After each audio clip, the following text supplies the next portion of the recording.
I heard an argument this morning about capitalism versus socialism. At one point, they said, well, we're saying the same thing. They weren't saying the same thing. They weren't saying anything like the same thing. But here's what was irritating.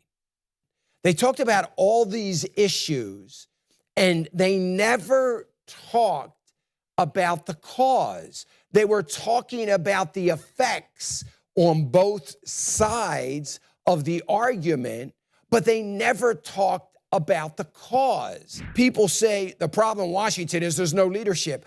Yeah, the problem in Washington, there's corruption. And I say, yeah, but the cause of the corruption is there's no leadership.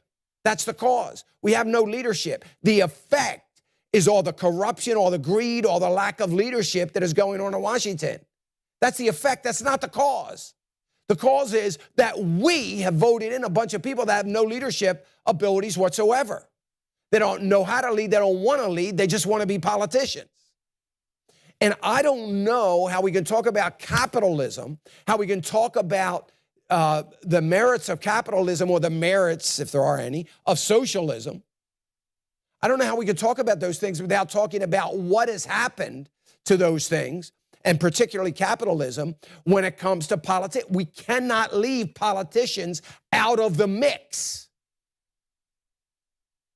They are the ones that are responsible for making this system work.